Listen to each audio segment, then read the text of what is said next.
சரி, 30/1/2017 இன்றைய முரளியின் தலைப்பு, இனிமையான குழந்தைகளே, எந்த விதமான பேராசையும் குழந்தைகளாகிய உங்களுக்கு இருக்கவே கூடாது. யாருக்கிட்டையும் எதையுமே நீங்கள் கேட்க வேண்டியதே கிடையாது. ஏன்னா ஏன் நீங்கள் யாருக்கிட்டையும் எதுவும் கேட்க தேவையில்ல. அது மட்டும் கிடையாது.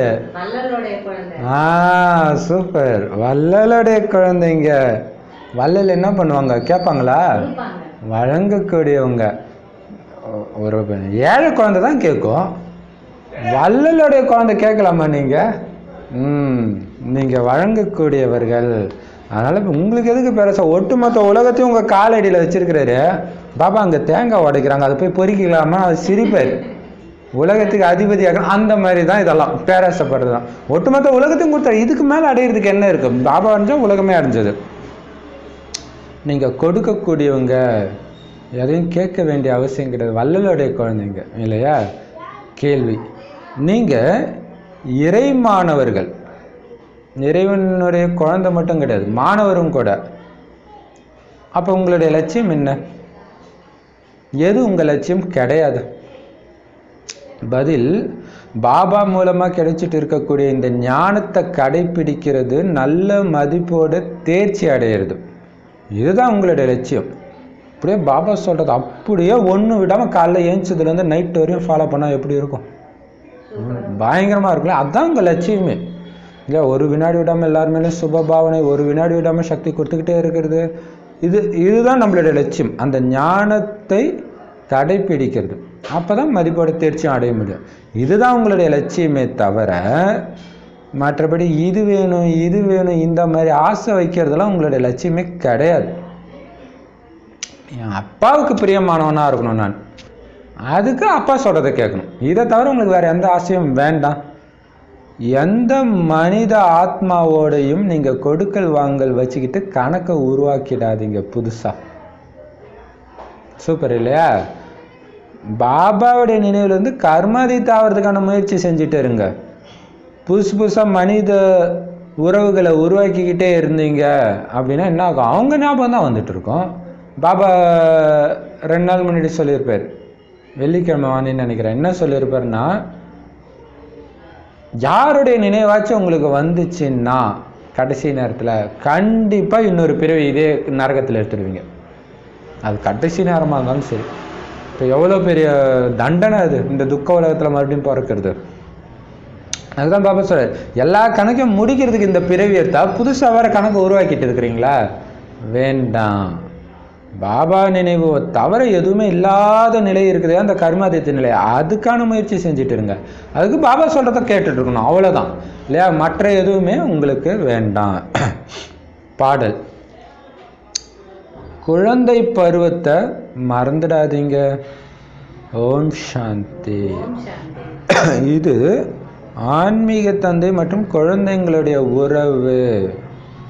ஆன்மீக தந்தையும் உங்கள் பக்கத்தில் தான் உட்காந்துட்டு இருக்கிறாரு, குழந்தைங்களும் இப்போ உட்காந்துட்டு இருக்கிறீங்க. சந்நியாசி போன்றவர்கள் இருப்பாங்க,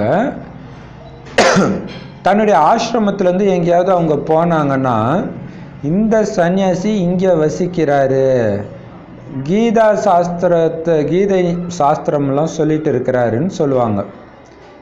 இது ஒன்றும் புது விஷயமே கிடையாது. ஈஸ்வரனை சர்வ வியாபின்னு சொல்கிறதன் மூலம் எல்லா ஞானமும் அழிஞ்சு போயிடுது. இப்போ இவரோ ஆன்மீக தந்தை, அவரை எல்லா ஆத்மாக்களுமே நினைக்கிறாங்க. ஆத்மா தான் ஓ பரமபிதா பரமாத்மா அப்படின்னு சொல்லுது. துக்கம் ஏற்படும் போது லௌகீகத்தை யாருமே நினைக்கிறது இல்லை. லௌகீக தந்தையும் யாரும் நினைக்கிறது இல்லை. துக்கம் வரும்போது எல்லையற்ற தந்தையை தான் நினைக்கிறாங்க. இந்த லௌகீக தந்தையை மரணப்படுகையில் பார்த்தா யாரும் நினைப்பாங்க? அங்கே தான் போய் ஆகணும், வேறு வழியே இல்லை. அப்பாவை தான் நினைக்கணும் இல்லையா? சந்நியாசி இல்லை, யாருக்கு வந்தாலுமே கடவுளை தான் நினைப்பாங்க, வேறு யாராவது நினைப்பாங்களா? இல்லையா? துக்கத்தில் இறைவனைத்தான் நினைக்கிறாங்க. ஸோ அப்போ உங்களுடைய உறவு, தந்தை குழந்தைங்களுடைய உறவு இது. சன்னியாசிகளுக்கு அப்படி ஒன்றும் உறவு கிடையாது. சன்னியாசியை பார்த்து வணங்க வரவங்களும் ஒன்றும் அப்பா குழந்தை அந்த உறவு கிடையாது அவங்களுக்கு. அவங்க ஏதோ படித்ததை சொல்லிட்டு இருக்கிறாங்க, கீதை அந்த மாதிரி. ஆனால் எல்லா ஞானத்தில் என்ன இருக்கு? இறைவன் எங்கும் நிறைந்தன்னு இருக்கு. அப்போ ஞானமே போச்சு, ஒன்றும் இல்லாமல் போயிடுச்சு, உல்டாவாயிடுச்சு இல்லையா? ஆனால் துக்கத்தில் எல்லோரும் நினைக்கிறது எந்த சன்னியாசியும் நினைக்கிறது இல்லை, லௌகீக தந்தையை நினைக்கல, அப்பாவை தான் நினைக்கிறாங்க. சன்னியாசி பிரம்ம தத்துவமே கடவுள்னு நினைச்சிட்டு பிரம்ம தத்துவத்தை தான் நினைச்சாங்க. ஆனால் கடவுள் நினச்சி தான் நினச்சாங்க இல்லையா? அதனால் பிரம்ம தத்துவத்தை நினைச்சதுனால, பிரம்ம தத்துவம்னா எது? பரந்தாமம், பிரம்ம மகா தத்துவம் அது இல்லையா? அதுவா கடவுள்? அது அவருடைய வீடு. அப்போ அவங்க பிரம்ம ஞானி ஆயிடுறாங்க. ஸோ தந்தையை அவங்க உண்மையிலே நினைவு செய்யலை. நானே சிவம் சிவோகம்னு வேற சொல்லிக்கிறாங்க. ஆத்மாவே பரமாத்மான்னு சொல்லிடுறாங்க. ஆனால் பிரம்மமும் கடவுள் கிடையாது, அது அவர் வசிக்கக்கூடிய இடம்தான். ஆத்மாவும் பரமாத்மாவை ஆக முடியாது இல்லையா? என்னுடைய ஆத்மா உங்களுடைய ஆத்மாவை ஆக முடியாது, அப்போ கடவுளுடைய ஆத்மாவை எப்படி ஆக முடியும் இல்லையா? ஆனால் இந்த விஷயங்கள்லாம் முற்றிலும் புதியது. சொல்லி கொடுக்கக்கூடியவரும் இங்கே உள்ளவர் கிடையாது. இந்த ஞானமானம் மறைஞ்சிடும். அதனால் எந்த சாஸ்திரத்துலையும் இல்லை, எந்த சாஸ்திரத்துலையும் என்னுடைய ஞானம் கிடையாது. அதனால தான் அவர் வராரு. இருந்திருந்தா அவர் ஏன் வராரு இல்லையா? இவர் உடம்புல வருவாருன்னு கூட கேள்விப்பட்டது கிடையாது இல்லையா? என்னுடைய ஞானம் யாருக்கிட்டையும் இல்லாத காரணத்தினால நீங்கள் யாருக்காவது இந்த ஞானத்தை புரிய வச்சிங்கன்னா அவங்க என்ன சொல்லுவாங்க? இது புது விஷயம், புதுசாக இருக்குதே அப்படின்னு சொல்லுவாங்க. நிராகாரர் பரமாத்மா ஞானம் கொடுக்கிறாரு, இது அவங்களுடைய புத்தியில் இல்லை. புதுசாக என்னமோ சொல்கிறாங்கன்னு சொல்லுவாங்களே தவிர பேசிகிட்டு இருக்கிறது கடவுள்னு அவங்களுக்கு தெரியலை. அவங்க புத்தியில் அது வர்றது கூட கிடையாது. கிருஷ்ணர் ஞானம் சொன்னார்னு இன்னமும் நினச்சிட்டு இருக்கிறாங்க. அதனால தான் குழம்பி போயிடுறாங்க. பாபா தான் ஒவ்வொரு விஷயத்தையும் தெளிவுபடுத்தி நமக்கு சொல்கிறார். பக்தி மார்க்கத்தில் நீங்கள் எல்லாருமே நினைக்கிறீங்க பக்தர்கள் எல்லாருமே பக்தர்கள் தான்.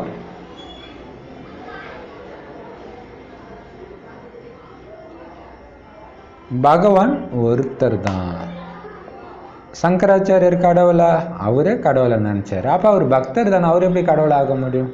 இயேசுநாதர் கடவுளா? அவரும் தான் கடவுளை நினைச்சார், அவர் எப்படி கடவுளாகும்? இப்போ எல்லாருமே பக்தர் வரிசையில் தான் வராங்க. பகவான் ஒருத்தர் தான். இங்கே தெளிவுபடுத்தி பாபா புரிய வைக்கிறார் ஒவ்வொரு விஷயத்தையும். எல்லாருக்குள்ளாரையுமே கடவுள் இருக்கிறாங்கன்னு தப்பாக புரிஞ்சுக்கிட்டதுனால என்ன பண்ணுறாங்க? பார்க்குறவங்களெல்லாம் பூஜை செய்கிறாங்க, செத்தாலும் அவங்களுக்கும் ஒரு பூஜை போட்டுடுறாங்க. நேற்று அதான் விசேஷம் இல்லையா? அப்போ முதல்ல தூய்மையான ஒரு சிவனுடைய பக்தி தான் நடக்குது. ஆனால் அவர் என்ன செஞ்சுட்டு போனார், எப்போ வந்தாருன்ற ஞானம் இல்லை. முதல்ல சிவனை மட்டும் கும்பிடுவாங்க கோயில் கட்டி, தூய்மையான பக்தி தான் இருந்தாலும் அவர் என்ன பண்ணதுனால கும்பிட்றோன்றது மட்டும் ஞாபகம் இருக்காது இல்லையா? ஏதோ பண்ணியிருந்தா தானே கும்பிடுவாங்க. எப்போ வந்தார் அந்த ஞானமும் இல்லை, இதை தெரிஞ்சிக்கலை. ஆனால் அது தூய்மையான பக்தி தான். ஏன்னா ஒருத்தரை மட்டும் நினைச்சுறாங்க. அதுவும் அந்த ஒருத்தர் யார்? யார் மூலமாக எல்லோருக்கும் சுகம் கிடைக்குதோ அவங்களுடைய பூஜை நடக்குது. அதனால் அது தூய்மையான பக்தி தான். லக்ஷ்மி நாராயணனுடைய ராஜ்யத்தில் கூட அளவற்ற சுகம் இருந்தது. அவங்க தான் சொர்க்கத்தின் எஜமானர்களாக தேவதைகளாக இருந்தாங்க.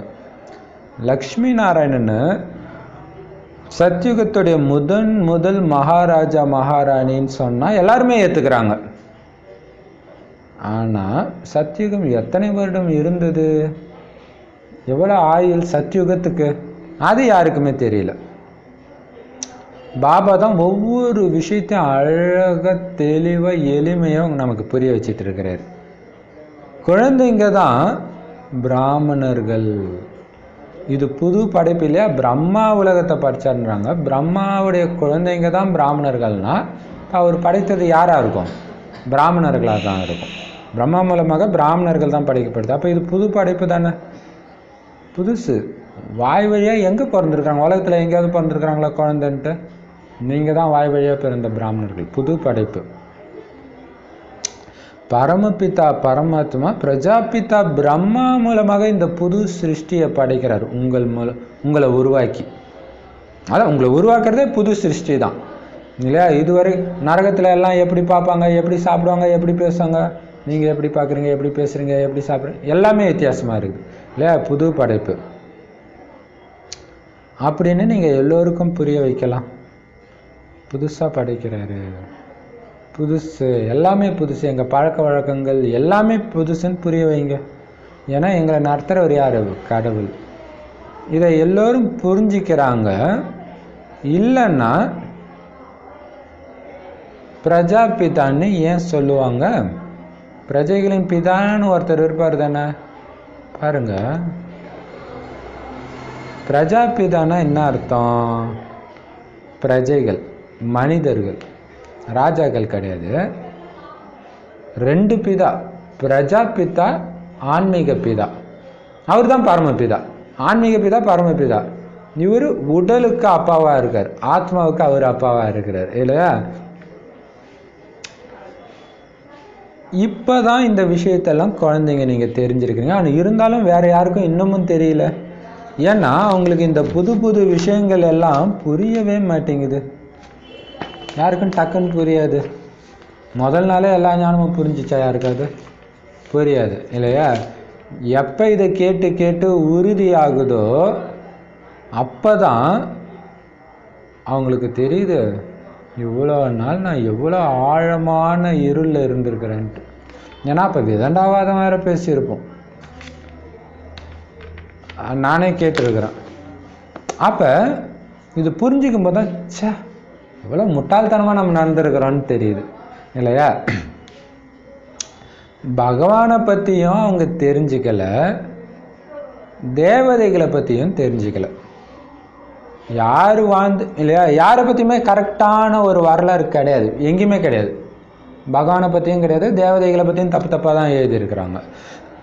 யார் வாழ்ந்துட்டு போனாங்களோ அவங்க முன்னாடி நின்று இவங்க பக்தி பூஜை செய்கிறாங்க. நீங்கள் ஜெயந்தி கொண்டாடுறீங்களே, அவங்களுக்கு பிறந்த நாள் கொண்டாடுறீங்களே, அந்த பரமபிதா பரமாத்மாவுக்கும் உங்களுக்கும் என்ன தொடர்புன்னு அவங்ககிட்ட கேளுங்க. சிவன் கோயில் அப்படி இல்லையா? என்ன தொடர்பு? நிறைய ஃபங்க்ஷன் சிவன் கோயிலில் தான் கூட்டம் அதிகமாக போகுது. என்ன தொடர்புன்னு கேளுங்க. அவர் என்ன செஞ்சுட்டு போனாருன்னு அவரை விழுந்து விழுந்து கும்பிட்றீங்கன்னு கேளுங்க. அவங்களால எதுவுமே சொல்ல முடியாது. பவர்ஃபுல்லான கடவுள்வாங்க, அதெல்லாம் ஓகே. அவர் என்ன பண்ணார், உங்களுக்கு அவருக்கு என்ன சம்பந்தம்? எதுவுமே சொல்ல முடியாது. கிருஷ்ணரை பற்றி என்ன சொல்லிட்டாங்க? தப்பு தப்பா வெண்ணெய் திருடினாரு, இதை செஞ்சார், கீதா ஞானம் கொடுத்தாருன்னு சொல்கிறாங்க. எவ்வளோ குழப்பம்! ஒரு வெண்ணெயை திருடினவர் போய் ஒரு ஞானத்தை கொடுக்க முடியுமா? இல்லையா? ஒன்றுக்கு ஒன்று முரணாக சொல்லியிருக்கிறாங்க.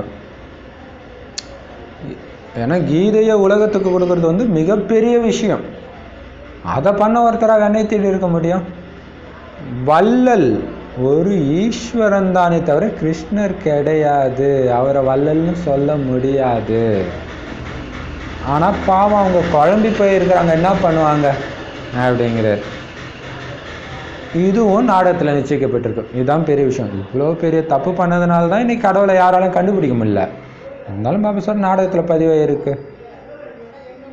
பாபா நல்லா புரிய வைக்கிறாரு. சுருக்கமாக சில விஷயங்கள் கூட மனுஷங்களுடைய புத்தியில் பதியல. இப்போ பார்த்தீங்கன்னா நம்ம நோட்டீஸில் அப்படியே நச்சுன்னு அடிச்சிருக்கிறோம் 20 இல்லையா? எங்கேயுமே இருக்காது. மற்றவங்களுக்கு அதாவது கொஞ்சம் அப்படி ஸ்லைட்டாக வருது ஒரு சிலருக்கு, ஆனால் நான் எல்லாருக்கும் புரியுதுன்னு சொல்ல முடியாது இல்லையா? அவ்வளோ கரெக்டாக 20 வருடத்தில் நீங்கள் தேவதையாக போகிறீங்க. எடுத்தோடனே வரம் கொடுக்குற மாதிரி இருக்குது. 5000 வருஷத்துக்கு ஒரு தடவை சிவபெருமான் வந்து நரகத்தை சொர்க்கமாக்க கற்பிக்கும் ராஜயோக முறை, மனிதனை தேவதையாக்க ராஜயோக முறைன்ட்டு அப்படியே கரெக்டாக சொல்லியிருக்கிறோம் இல்லையா? இருந்தாலும் அவங்களால டக்குன்னு புரிஞ்சிக்க முடியல. ஆனால் ஏதோ ஏதோ இருக்குது, கொஞ்சம் ஏந்திரிக்கிறாங்க, மற்ற இதுக்கும் என்னமோ இருக்குது அப்படின்ட்டு.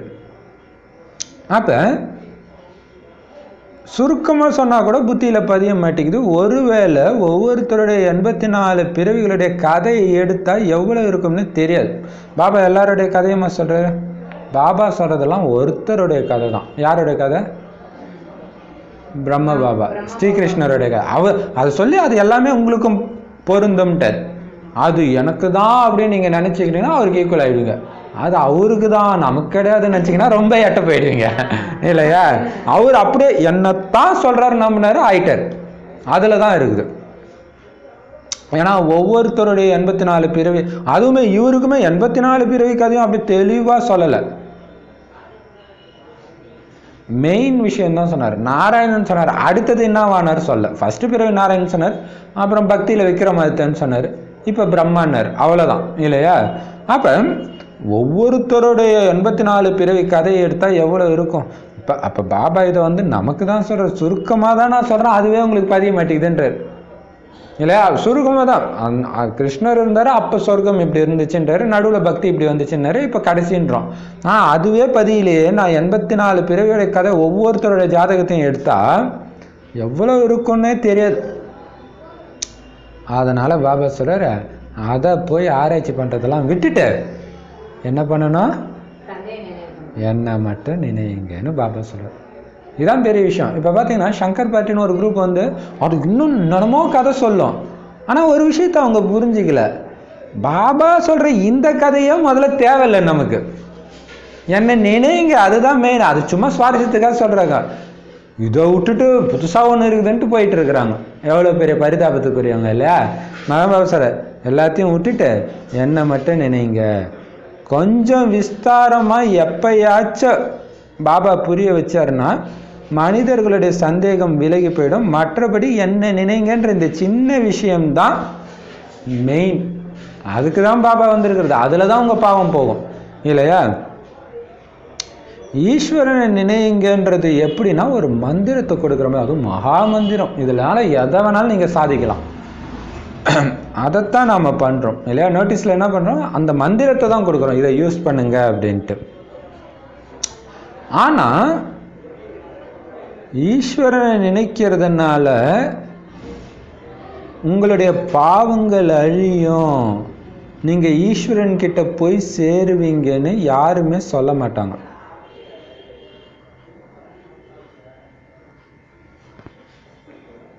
அது அவங்களுக்கு தெரியல.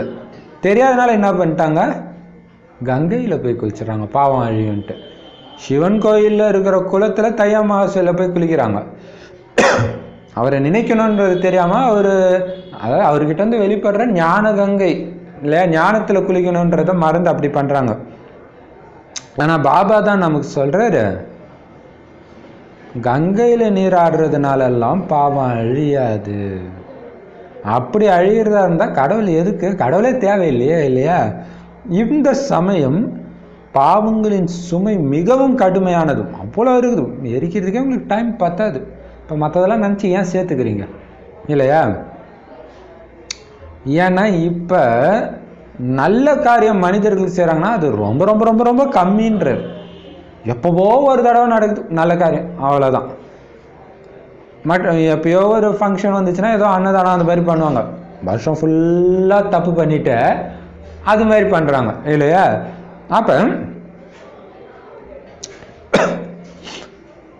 மற்றபடி பல பிறவிகளாக பாவங்கள் நிறைய நடந்திருக்குது உங்கள் மூலமாக, எல்லாரும் மூலமாகவுமே இல்லையா? எவ்வளவுதான் நீங்கள் ஞானத்திலையும் யோகத்திலையும் இருந்தாலும் இந்த விகர்மங்கள் உங்களை விட்டு விலக மாட்டேங்குது. விலகிடுச்சா? பாவத்திலேருந்து வந்துட்டுமா, எரிச்சிட்டுமா எல்லா பாவத்தையும்? ஏன்னா கர்மாதித்தாகும் பொழுது தான் உங்களுக்கு புது பிறவி. ஸோ பாபா புது ஜென்மம் கொடுத்தா கூட உண்மையிலே இது எப்பத்துலேருந்து ஸ்டார்ட் ஆகுதுன்னா கர்மாதித்த ஆகும்போது தான் ஸ்டார்ட் ஆகுது. அதுதான் பாபா சொல்கிறார், இந்த பிராமண பிறவியுடைய இதுவே அதீந்திரிய சுகம் தான். கர்மாதித்த நிலை அடையும் போது தான் அதை அனுபவிக்க முடியும். அதை சும்மா ஒரு வினாடி மட்டும் அனுபவிச்சா போதுமா? இப்போத்துலேருந்தே அனுபவிங்கன்றார். சூப்பர் பாயிண்ட் இல்லையா? கர்மாதீத்த ஆகும்போது தான் உங்களுக்கு புது பிறவியே சொல்றாரு. புது உலகத்தில் கிடைக்கும். ஸோ அப்போ தான் இன்னொன்று என்ன, கர்மாதீத நிலை அடையும் பொழுது தான் நீங்கள் இன்னொரு உடலை எடுக்க முடியும் இல்லையா? அது எப்போனா ஃபுல் பாவங்கள் அழிந்த நிலை கர்மாதீத்த நிலைன்றது.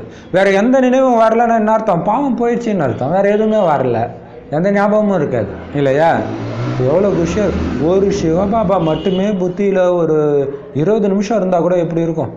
கண்டினியூஸாக அந்த புள்ளி மட்டும் மறையாமல் வேறு எந்த எண்ணமே கிராஸ் ஆகலைன்னா பயங்கர ஆனந்தமாக இருக்கும் இல்லையா? இப்போ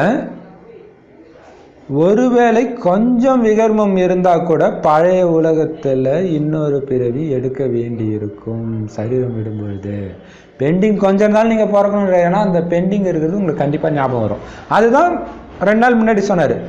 சின்ன நினைவு எதன் மீதாவது பழைய உலகத்தில் உங்களுக்கு நபர் மீதோ சொத்து மீதோ எதன் மீதோ வந்துடுச்சுன்னா, அல்லது செய்யக்கூடிய காரியம் வந்துடுச்சு அப்படின்னா போச்சு. எவ்வளோ எச்சரிக்கையாக இருக்கணும் இல்லையா? சாயங்காலம் 4 மணிக்கு மாட்டுக்கு பாலை கறக்கணும்னு நினைக்கும் போது சரீரம் போயிடுச்சுன்னா முடிஞ்சு போச்சு.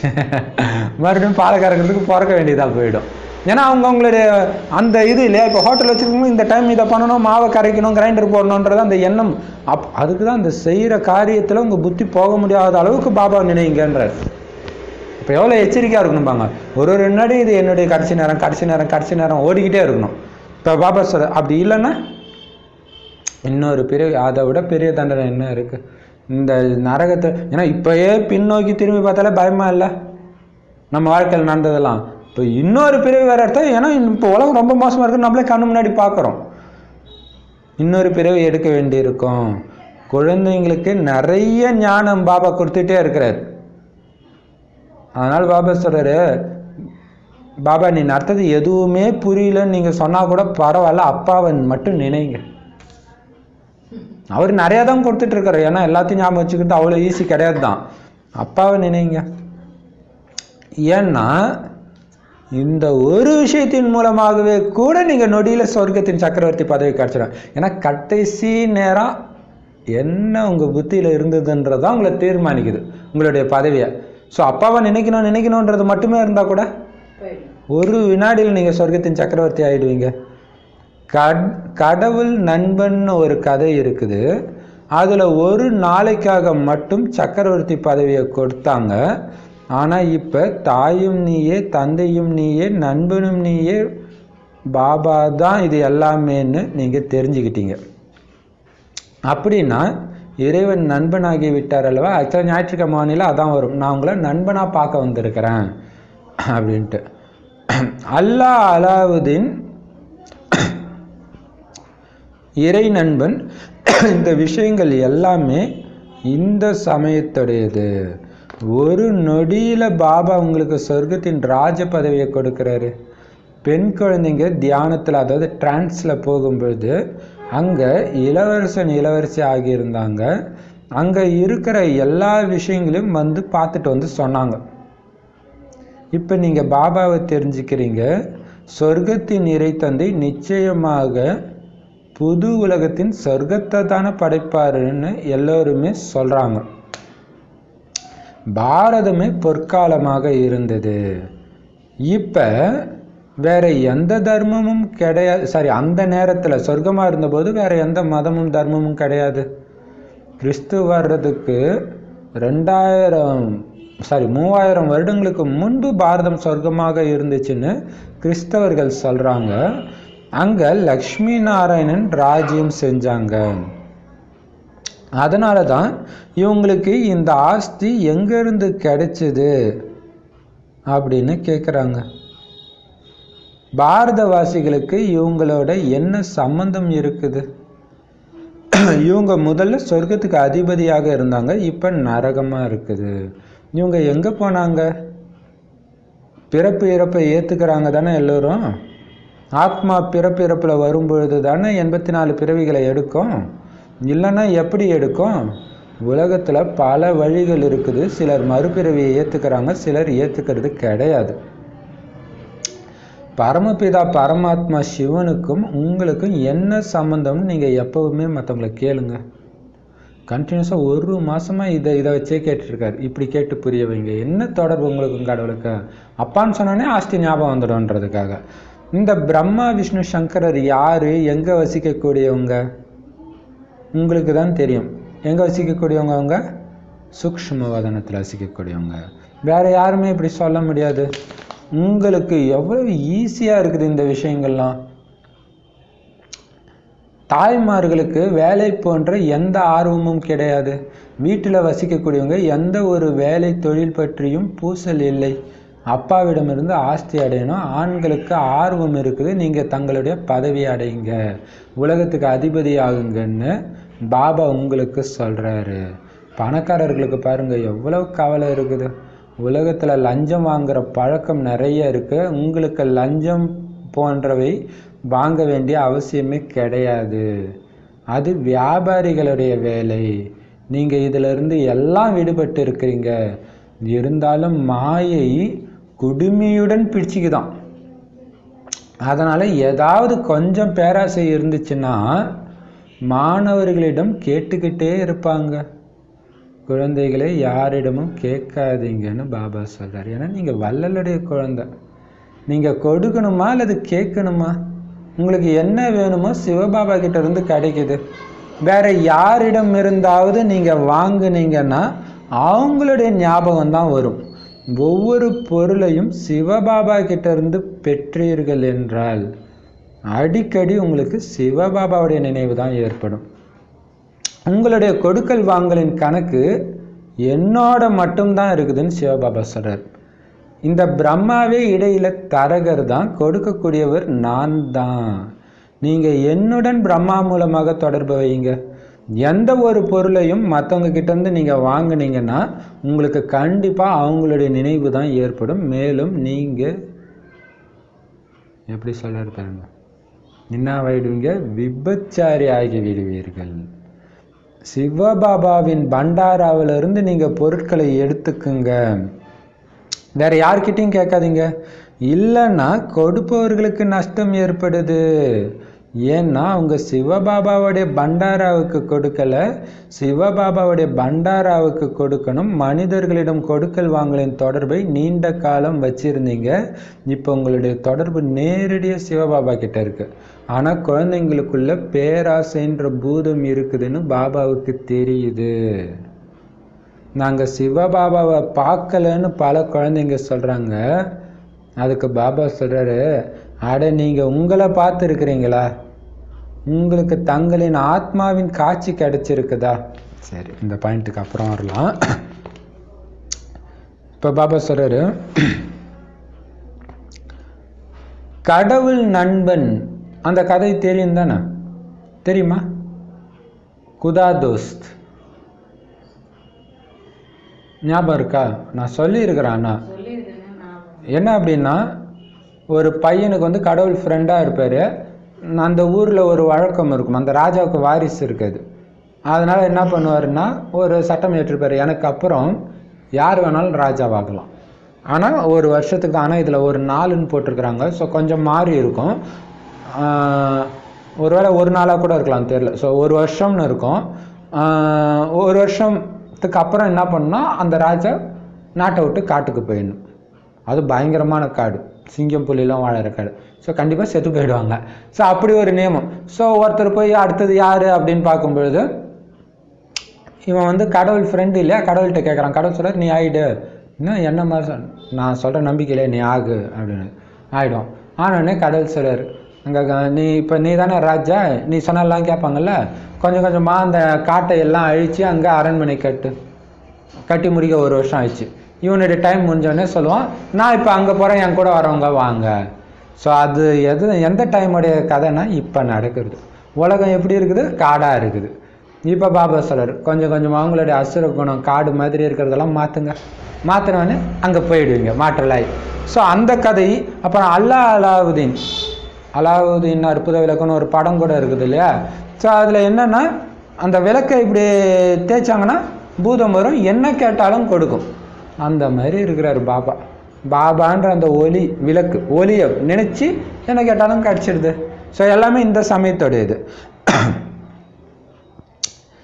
இப்போ ஏன்னா ஒரு நொடியில் நமக்கு ராஜ பதவியை கொடுத்துட்றாரு. பெண் குழந்தைங்க வந்து அப்போ ட்ரான்ஸில் போவாங்க, தியானத்தில் நிறைய பேர் காட்சி கிடச்சது இல்லையா, போயிட்டு வந்து நாங்கள் இந்த ட்ரெஸ்ஸு போட்டிருந்தோம், இந்த மாதிரி உணவு இருந்துச்சு, எல்லாம் பார்த்துட்டு வந்து சொன்னாங்க. இப்போ எல்லாருமே சொல்கிறாங்க கடவுள் இந்த மாதிரி பூமியை படைச்சிருக்க மாட்டார் இல்லையா. கடவுள் நம்பிக்கை இல்லாதவங்க கூட சொல்கிறாங்க இந்த மாதிரி பூமியை படைச்சா அதுக்கு பேர் ஒரு கடவுளான்னு கேட்குறாங்க. அவங்களுக்கு தெரியல கடவுள் வேறு மாதிரி ஒன்று படைச்சது இப்போ மாறிடுச்சின்னு தெரியல. இவங்க என்ன நினச்சா பரிணாம வளர்ச்சி, அப்படியே குரங்குலேருந்து வந்து இப்போ தான் பயங்கரமாக நல்லா வளர்ந்துருக்கோன்னு நினச்சிருக்காங்க. ஆக்சுவலாக இறங்கி இருக்கிறோன்னு தெரியல அவங்களுக்கு. இப்போ அப்போ சொர்க்கத்தை தான் இறைவன் படைச்சிருப்பார். இந்த பாரதம் தான் சொர்க்கமாக இருந்துச்சு, வேறு எந்த மதமும் ரெண்டாவதுன்னு ஒரு வழி இருக்காது, ஒரே வழி. யார் சொல்கிறது எல்லாரும் கேட்பாங்க. அப்போ எப்படி இருக்கும் உலகம்? சூப்பராக இருக்குது. இப்போ வீட்டிலேயே நம்ம சொல்கிறது எல்லாரும் கேட்டால் எவ்வளோ நல்லா இருக்கும், அதுவே ஒரு பெரிய இதாக இருக்கும்ல. ஆனால் எந்த வீட்டிலேயாவது அப்படி இருக்குதா? இல்லை. அப்போ பாபா சொல்கிறாரு கிறிஸ்தவர்கள் கூட கிறிஸ்துவுக்கு 3000 வருஷம் முன்னாடி பாரதம் சொர்க்கமாக இருந்துச்சு அப்படின்ட்டு சொல்கிறாங்கன்னு இருக்குது. அது பைபிளில் எங்கே இருக்குன்னு தெரியல, யாருமே பைபிளை ஒழுங்காக படிக்கிறது இல்லை, அதனால் யார் கேட்டாலும் தெரியல. அதனால் நீங்கள் யார்கிட்ட வேணாலும் தில்லா சொல்லலாம். இப்போ பாபா சொல்கிறாரு லக்ஷ்மி நாராயணன் தான் இந்த சொர்க்க பூமியை ஆண்டாங்கன்னா அது கூட ஏற்றுக்குவாங்க முதல் ராஜாராணின்னு. ஆனால் அவங்களுக்கு எப்படி கிடச்சிது? முதல் ராஜ்யமே அவங்க தான் பண்ணாங்கன்னா திடீர்னு அவங்களுக்கு எப்படி தங்க மாட மாளிகைலாம் கிடச்சிது? சரி, அவங்களுக்கும் பாரதவாசிகளுக்கும் என்ன சம்மந்தம்? நீங்கள் தானே வேந்து கும்பிடுறீங்க, பாரதவாசிகள் தானே கும்பிட்றாங்க வைகுண்ட ஏகாதசிலாம், என்ன சம்மந்தம்? அப்போ ஏதோ ஒரு தொடர்பு இருக்கணும்ல. அப்போ என்ன அர்த்தம்? பாரதத்தில் தான் அவங்க ஆட்சி நடந்தது இல்லையா. இப்போ முதல்ல சொர்க்கத்தின் அதிபதியாக இருந்தவங்க இவங்க. ஆனால் இப்போ அந்த பூமி எப்படி இருக்குது? நரகமாக இருக்கா. அப்போ அவங்க எங்கே போயிட்டாங்க? எங்கே போனாங்க? அதுதான். அப்போ ஆத்மா அழியாது, மறுபிறவி எடுத்துக்கிட்டே இருக்குதுன்னா அப்போ இங்கே தானே இருக்கும், இங்கே தானே இருக்கும். ஏன்னா அவங்க இந்த பூமியில் தான் இருந்தாங்க, இப்பயும் கண்டிப்பாக அவங்க இங்கே தான் இருப்பாங்க. ஒரு சிலர் மறுபிறவி இந்துக்கள் ஏற்றுக்குவாங்க, மற்ற மதத்தினர் ஏற்றுக்கிறது கிடையாது இல்லையா. அதேமாரி சிவனுக்கு என்ன சம்மந்தம்னு புரிய வைங்க எடுத்தானே. அப்பா அவர் கொடுத்த ஆஸ்தி தான் இந்த கிருஷ்ணருக்கு அங்கே கிடைக்குது. அப்புறம் பிரம்மா விஷ்ணு சங்கர்லாம் அப்போ யார்? சூக்ஷ்மவாதனத்தில் இறைவனுடைய படைப்பு, உயர்ந்தவங்க தான். ஆனால் அவங்களே விட உயர்ந்தவர் யார்? பாபா மட்டும்தான் அப்படின்னு புரிய வைங்க. இதை வேற யாருமே சொல்ல முடியாது. அவங்க இந்த இடத்த தான் வசிக்கிறாங்கன்னு துல்லியமாக யாராவது சொல்ல முடியுமா? கடவுளை நாம தான் சொல்கிறோம், கடவுளுக்கும் பூமிக்கும் இடையில ஒரு உலகம் இருக்குது, அங்கே தான் இருக்கிறாங்க. மற்றவங்க யாரும் சொல்ல முடியாது. ஆனால் உங்களுக்கு எவ்வளோ ஈஸியாக புரிஞ்சிட்டீங்க.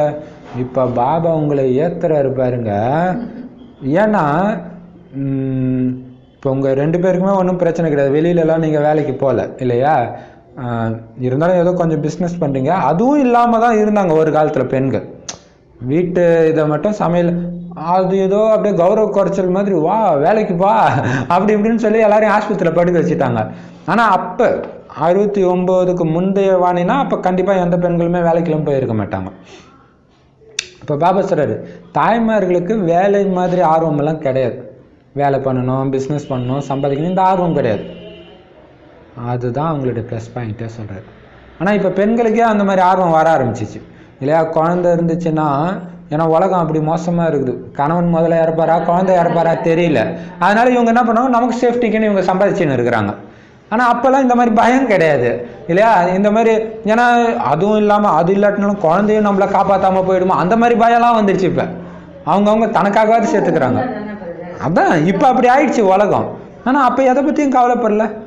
அப்போ ஒரு 50 வருஷத்துக்கு முன்னாடி நம்ம அப்பா அம்மா தாத்தா பாட்டிலாம் கவலைப்பட்டாங்களா? பாட்டி ஏதாவது வேலைக்கு போனாங்களா? நிம்மதியாக தானே இருந்தாங்க இல்லையா. அப்போ பாருங்க. இப்போ பாபா சொல்கிறாரு தாய்மார்களுக்கு இதிலெல்லாம் ஆர்வம் இல்லை, எந்த தொழில் பற்றி அவங்களுக்கு மைண்டுக்குள்ளே ஒரு பூசல் சண்டையெல்லாம் நடக்கலை. அதனால் புத்தி க்ளீனாக இருக்குது. அப்பா கிட்ட இருந்து ஆஸ்தி அடையணும். வேறு எதுவும் எனக்கு கிடையாது இல்லையா. நிறைய மாத்தாஸோடைய கணவர்கள்லாம் சொல்லுவாங்க, எனக்கும் யாராவது சம்பாதிச்சு போட்டால் நானும் பாபா பாபான்னு உட்காந்துன்னு இருப்பேன்னுவாங்க. அது மாதிரி கேள்விப்பட்டிருக்கீங்களா? ஆனால் நீங்களே சம்பாதிக்கிறதுனால உங்களுக்கு உங்கள் வீட்டில் சொல்ல மாட்டாங்க, மற்ற வீட்டில் சொல்லுவாங்க. அதான் பாபா சொல்கிறேன், உங்களுக்கு என்ன கவலை, அப்பா கிட்ட இருந்து ஆஸ்தி அடையணும் அவ்வளோதான், புத்தி க்ளீனாக இருக்குது. எவ்வளோ அற்புதமான வாழ்க்கை இல்லை பெண்கள், அந்த மாதிரி வாழ்க்கையை இவங்க வந்து கெடுத்துட்டாங்க, பெண் உரிமைன்னு எடுத்துகிட்டு வந்துட்டு. இப்போ ஆனால் ஆண்களுக்கு தான் ஆர்வம், வீடு கட்டணும், பங்களா கட்டணும், இதை பண்ணணும் அதை பண்ணணும்னு ஆர்வம். பாபா சொல்கிறார், அவங்க அப்படியே போயிட்டு இருக்கட்டும், நீங்கள் உங்கள் பதவியை அடைஞ்சிடுங்க சைலண்ட்டாக, வசதியாக போச்சு, போட்டி இல்லை. இப்போ பெண்கள், இப்போ இருக்கிற பெண்கள் தான் சொர்க்கத்தில் அதிகமாக வரும். அங்கே ஆண்களாக பிறப்பாங்க, அது வேறு விஷயம். பட் இப்போ இருக்கிறவங்கள பார்த்தீங்கன்னா பெண்கள் தான் அதிகம் இல்லை, பிரம்மகுமாரிகள்னாலே பெண்கள் தானே அதிகம். அப்போ உலகத்துக்கு அதிபதி ஆகுங்கன்ற காசு இல்லையா, ஐயோ உங்களுக்கு மிகப்பெரிய லாட்ரி சீட்டு கிடச்சிச்சுன்ற. ஏன்னா பணக்காரர்களுக்கு தான் கவலை, அங்கே இதை வாங்கணும் அதை வாங்கணும், இவனை பார்த்துக்கணும் அவனை பார்த்துக்கணும், எவ்வளோ கவலை. பார்க்கறதுக்கு சும்மா ஒரு வினாடி சந்தோஷம், அப்படியே டிப்டாப்பாக ட்ரெஸ் போட்டு காரில் இறங்குடா, அந்த ஒரு பந்தா தான். மற்றபடி பார்த்தீங்கன்னா எந்த நேரமும் மைண்டுக்குள்ளே அந்த டென்ஷன் ஓடிக்கிட்டே இருக்கும் இல்லை. எவ்வளோ கவலை இருக்குது அவங்களுக்கு. அதுவும் லஞ்சம் வாங்கி பணத்தை சம்பாதிக்கணும், அது மாதிரி பேராசை. இன்னும் இன்னும் இன்னும் இன்னும் பணக்காரன் யாராவது அமைதியாக இருக்கிறாங்களா கம்முன்னு? இன்னும் அந்த பணத்தை எல்லாம் இன்னும் பிஸ்னஸில் போட்டு போட்டு ஏதாவது ஒன்று இன்னும் பெருக்கணுன்ற எண்ணம் இருந்துக்கிட்டே இருக்கும். எல்லாமே பெருகாது, நஷ்டமும் வரும். அப்போ துடிச்சிக்கிட்டு இருப்பாங்க. அது இல்லாமல் வேலைக்கு போகிறவங்க லஞ்சம் வேறு வாங்குறாங்க. ஏன்? காசு பத்தலையாம். ஆனால் நமக்கு பாபா எவ்வளவு கம்மியாக சம்பாதிச்சாலும் பணக்காரனுடைய மனநிலை கொடுத்துருக்காரு. ஏன்னா நமக்கு எதுவுமே தேவையில்லை. அப்படி தானே? பாபா சொல்கிற மாதிரி வாழ்ந்தீங்கன்னா உங்களுக்கு எதுவுமே தேவையில்லை. அதனால் உங்களுக்கு எந்த விதமான பேராசையும் கிடையாது. வியாபாரிகள் தான் பேராசை இல்லையா. ஒரு இது வந்துச்சுன்னா உடனே எந்த பொருளுக்கு டிமாண்டோ அந்த பொருளை வாங்கி வந்து விலை அதிகமாச்சு, இதெல்லாம் இருக்குது. உங்களுக்கு அந்த வியாபாரம்லாம் கிடையாது. நாம் பண்ணுற வியாபாரம் பெரிய வியாபாரம் இல்லையா. நீங்கள் இந்த மாதிரி அல்ப வியாபாரத்துலேருந்துலாம் விடுபட்டுட்டீங்க. இருந்தாலும் இல்லையா, இப்போ பாருங்கள், ஒரு சென்டருக்கு சரண்டர் ஆகுறாங்கன்னா இது எல்லாத்துலேருந்தும் தப்பிச்சிட்டாங்க. இப்போ ரூபா நோட்டு மாறும்போது எல்லாரும் துடிச்சாங்க. பாபா சொல்கிற மாதிரியே ஒரு brother sister, surrender brother sister இருந்தாங்கன்னா எதை பற்றியும் கவலைப்படுத்தலை. சரண்டர் இல்லாட்டினாலும் கவலைப்படுத்தலை, பாபா சொல்கிற மாதிரியே வேண்டாம் இல்லையா. ஆனால் என்ன பண்ணுதான், மாயா குடுமையை பிடிச்சி ஒரு ஆட்டு தான் பேராசை. ஏதாவது பேராசை இருக்குதான். அதனால் என்ன பண்ணுறாங்க, சென்டரில் இருக்கிறவங்க ஸ்டூடெண்ட்ஸுக்கிட்ட கேட்டுக்கிட்டே இருக்கிறாங்க, இதை பண்ணணும் அதை பண்ணணும் இதை பண்ணணும். இதுக்கு பயந்துனே நிறைய பேர் வராதவங்களாம் இருக்கிறாங்க. இதுக்காகவே சென்டருக்கு போகாதவங்க நிறைய பேர் இருக்கிறாங்க. ஒரு சில ஊரில் நிறைய கேட்குறாங்க, போனாலே கேட்குறாங்க, கம்பல் பண்ணி வேற கேட்குறாங்க அப்படின்ட்டு. அதான் பாபா சொல்கிறாரு, அதுக்கு காரணம் என்ன? பேராசை. இப்போ பாபா சொல்கிறாரு, நீங்கள் வள்ளலுடைய குழந்தைங்க இல்லையா, உங்களை எல்லாம் இப்படி பார்க்குறாங்க, அதுவும் வள்ளலுடைய குழந்தைங்க.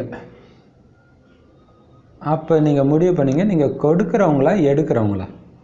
பிச்சை எடுக்கிறீங்க இல்லையா, பிச்சை எடுக்கிற மாதிரி ஆகிடும் இல்லையா. நம்ம கேட்டோம்னா பாபாவுக்கு வந்து யாருமே கேட்கக்கூடாது, நாமளும் கேட்கக்கூடாது, யாருமே கேட்கக்கூடாது. அப்போ உங்களுக்கு என்ன வேணும், சிவபாபா தானாக கொடுத்துட்டு இருக்கிறார் இல்லையா. தானாகவே எல்லா இடத்துலையுமே எப்படியாவது வந்துடுது.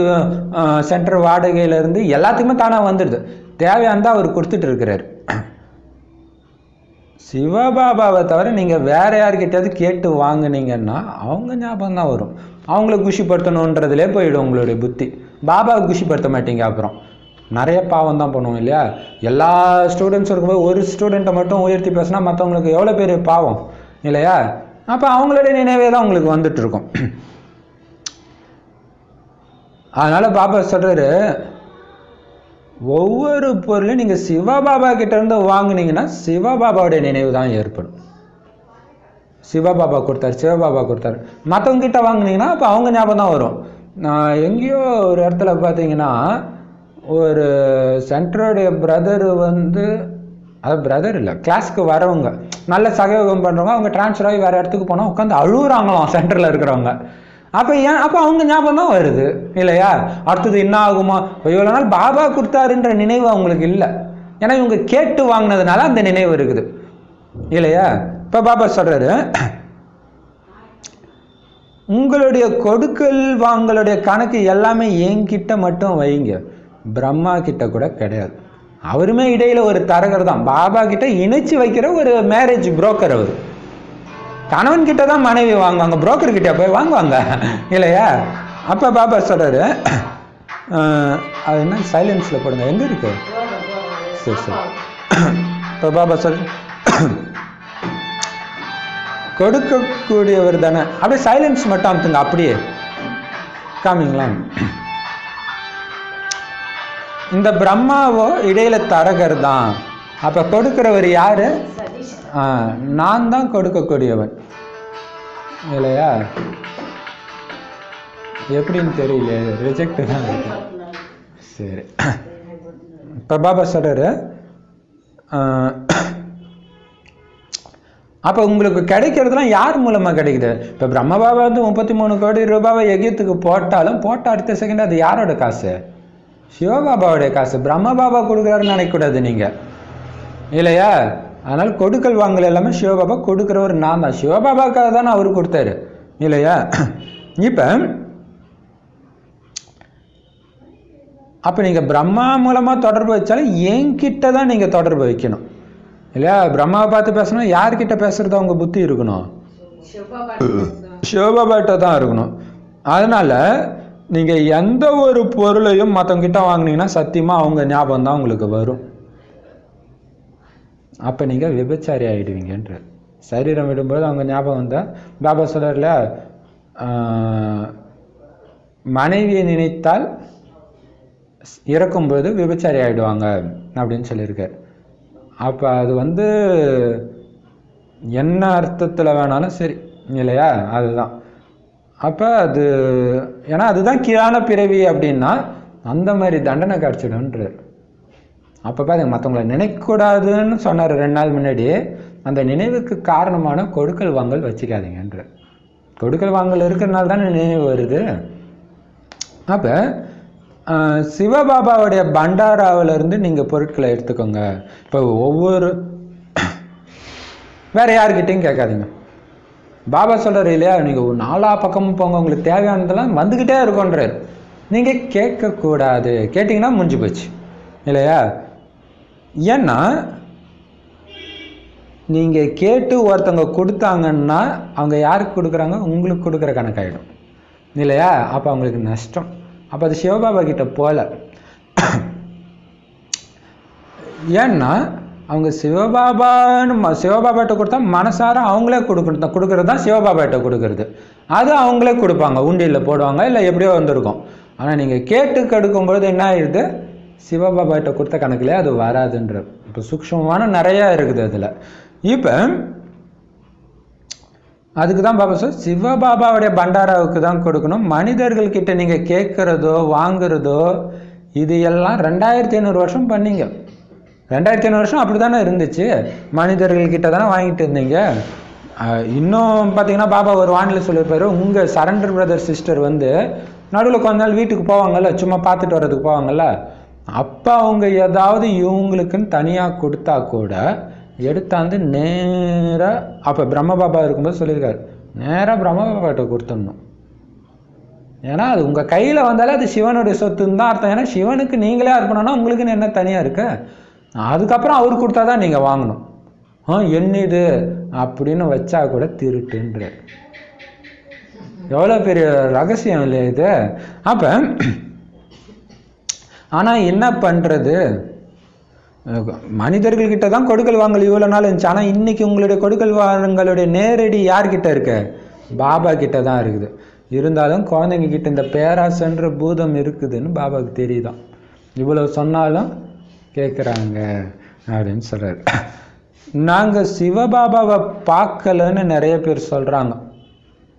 எங்களுக்கு சிவபாபா தெரியணும், நான் எப்படி நம்புறது இவருக்குள்ளே இருக்கிறாருன்னு அப்படின்னு நிறைய பேர் சொல்கிறாங்க.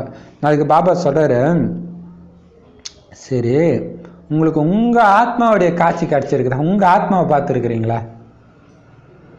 எங்களுக்கு சிவபாபாவுடைய சாட்சாத்காரம் வேணும்னு சொல்கிறீங்கல்ல,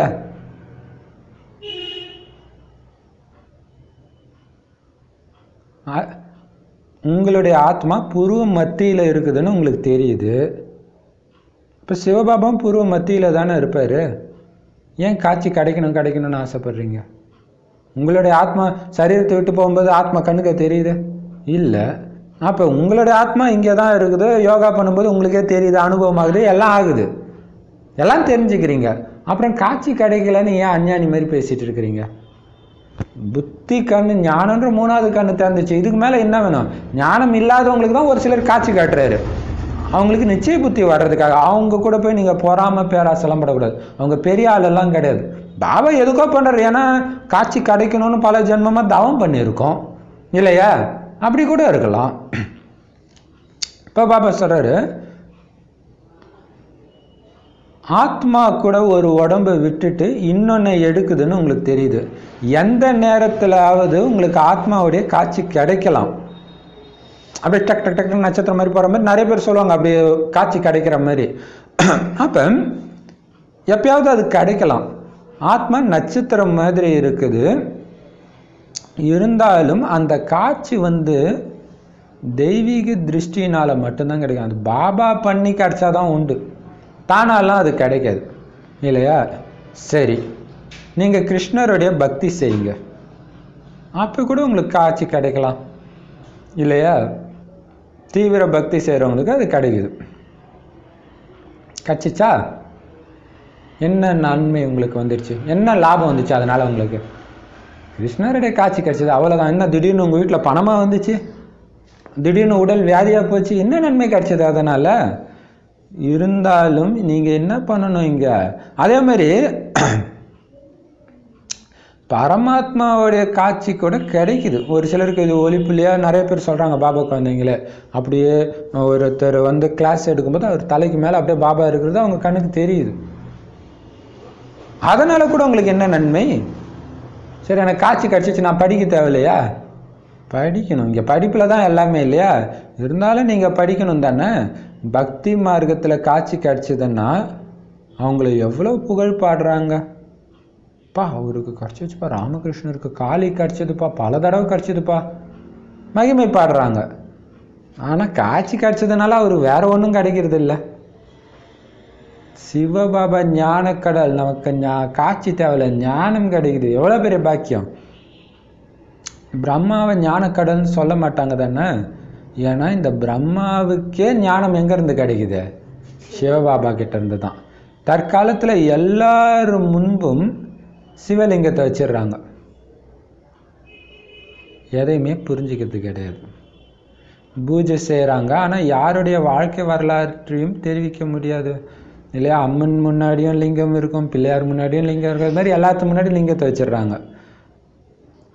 ஆனால் அவர் உண்மையிலே யார்? இது சீரடி சாய்பாபா முன்னாடி அது மாதிரியும் வருது ஃபோட்டோ. அப்போ எதையும் புரிஞ்சிக்கல, பூஜை மட்டும் செய்கிறாங்களே தவிர அவங்களுடைய உண்மையிலே வாழ்க்கை வரலாறு என்னன்னே தெரியல.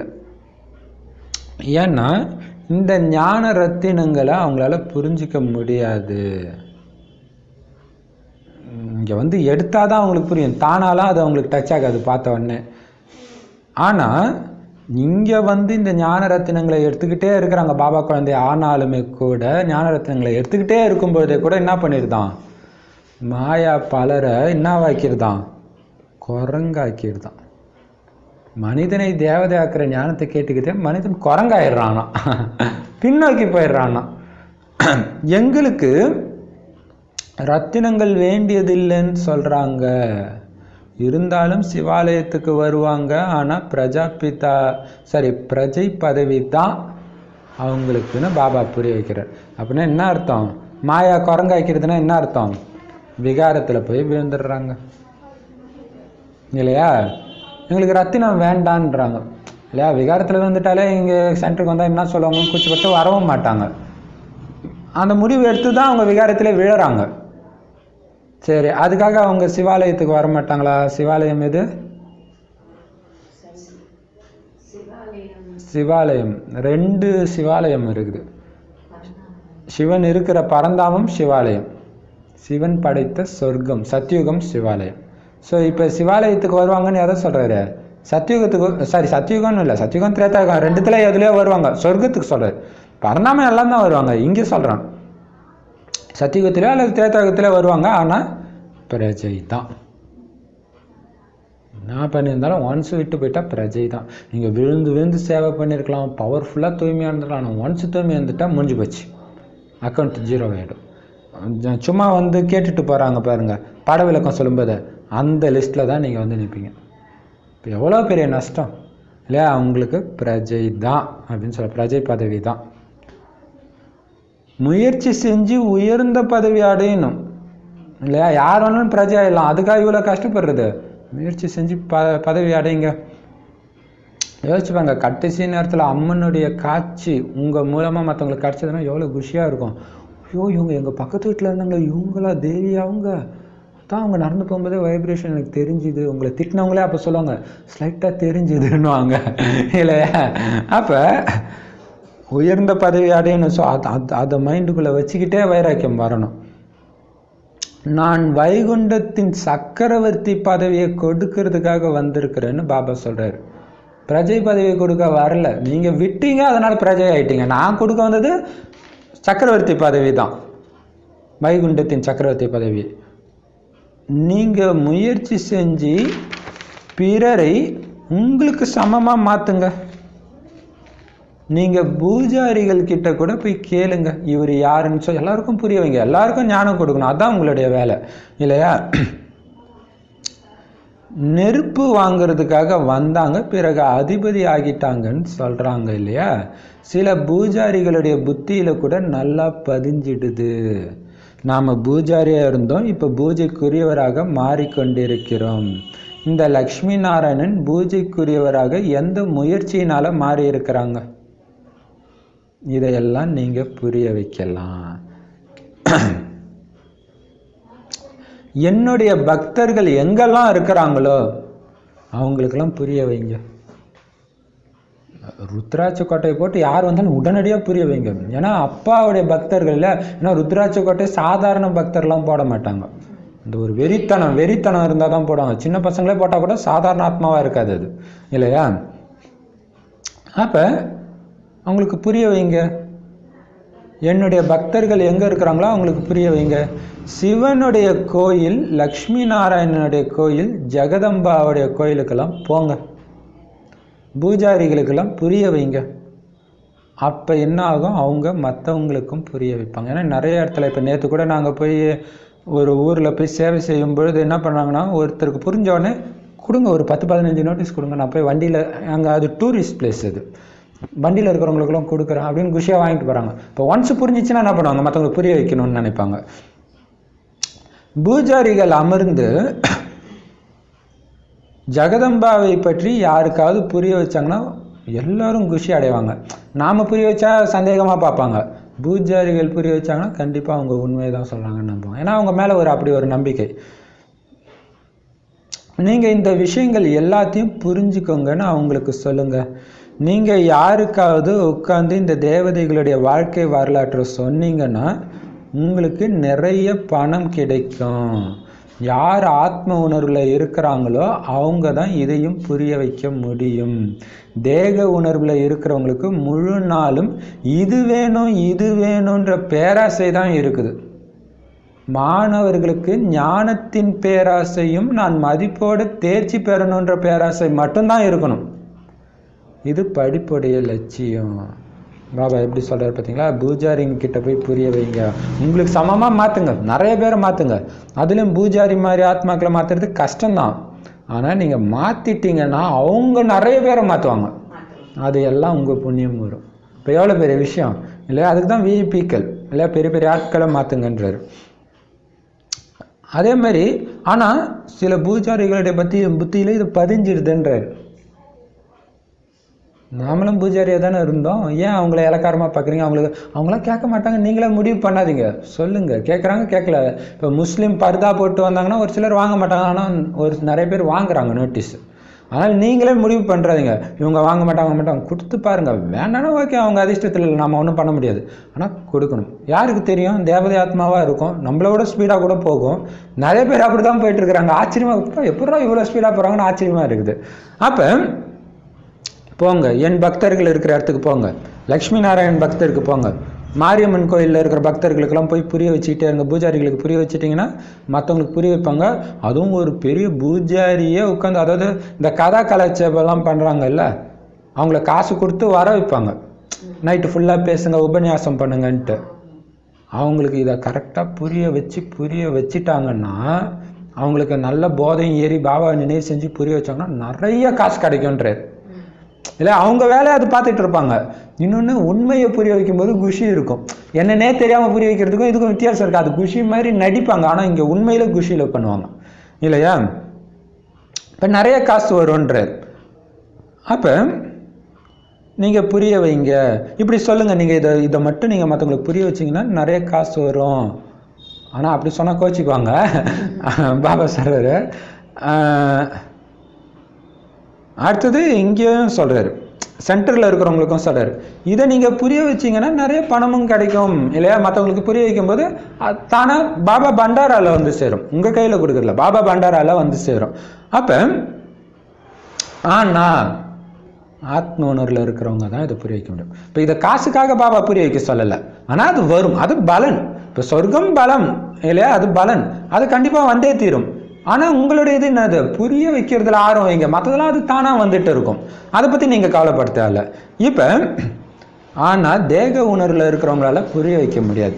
ஏன்னா நாள் ஃபுல்லாக என்ன வரும், எனக்கு இது வாங்கணும், இதை கட்டணும், அதை கட்டணும், இந்த மாதிரியே போயிட்டு இருக்கும். புரிய வைக்க முடியாது. கடைசி வரையும் ஆசையே பட்டுட்டு இருக்க வேண்டாம். என்ன ஆனாலும் அவங்களுக்கு திருப்தியும் இருக்காது இல்லையா? அதான் பாபா சொல்றாரு, நீங்கள் எல்லாம் மாணவர்கள். சென்டரில் இருந்தாலும் சரி, கேட்க வந்தாலும் சரி, எல்லாரும் மாணவர்கள். உங்களுக்கு ரெண்டே பேராசை தான் இருக்கணும். என்ன பேராசை? இந்த ஞானத்தை என்ன மாதிரி சொல்ல முடியக்கூடாது, அந்த அளவுக்கு புரிஞ்சுக்கணும். அது அடுத்தது மதிப்போடு தேர்ச்சி பெறணும். தர்மராஜ் முன்னாடி போய் நிற்கக்கூடாது. இந்த படிப்புடைய லட்சியம் தான் உங்களுக்கு இருக்கணும். படிப்புடைய லட்சியமே அதுதான். மதிப்போட பாஸ் ஆகணும். எல்லாரும் ஐயோ அவங்களா, ஐயோ தேவதை, அவங்க கூட வரணும், நம்ம தெருவில் இருந்தாங்க, நம்ம ஊரில் இருந்தாங்கன்னா அப்படி குஷி அடையணும். உங்களுக்கு தடை பண்ணவங்க கூட சா இவங்களுக்காக நான் தடை பண்ணேன் அப்படின்னு நினைக்கணும். நாடகத்துடைய ரகசியத்தையும் புரிஞ்சுக்கிட்டீங்க. இப்போ பாபா சொல்றாரு, புரிஞ்சுக்கணும், நாடகம் ஒன்றும் நீளமானதெல்லாம் கிடையாது. ஆனால் சாஸ்திரங்களில் பல லட்சம் வருஷம் அப்படின்னு எழுதிட்டாங்க. இது எல்லாமே உங்கள் புத்தியில் வரணும். சேவை நிறைய இருக்குது, யாராவது செஞ்சு காட்டுங்க. சூப்பரா இல்லையா? ஊராக போய் காட்டுங்க. நிறைய பேர் என்ன நினச்சிக்கிறாங்க, இந்த சென்டர் விட்டு அந்த சென்டருக்கு போய் சேவை செஞ்சாலே ஸ்ரீமத் கிடையாதுன்னு நினச்சிக்கிறாங்க. ஆனால் பாபா தினம் சொல்றாரு, போய் காட்டுங்க, உங்களை பார்த்துட்டு பின்னாடி வருவாங்கன்றார். அப்படி செஞ்சு காட்டுறவங்கள பாபா அங்கே புகழ்ந்தாருன்னா ஆட்டோமேட்டிக்காக பாபாவே சொல்லிட்டா இருப்பான்ட்டு தப்பாக பேசினவங்க கூட வாய அடிச்சுக்குவாங்க இல்லையா? ஏன்னா அது மாதிரி பல தடவை சொல்லியிருக்கிறாரு. ஒருத்தர் பார்த்தீங்கன்னா டைம் கிடைக்கும் போதும் ப்ராஜெக்ட் எடுத்து ஊராக போயிடுவாராம். அதை பாபாவே சொன்னார். அதுக்கப்புறம் அவங்களுக்கு தடை வீச்சவங்களாம் அமைதியாயிடுவாங்க இல்லையா? செஞ்சு காட்டுங்க. பாபா கிட்ட எந்த ஒரு கருணையும் கேட்க வேண்டியது கிடையாது. ஏன்னா பகவானுடைய பிள்ளைகள்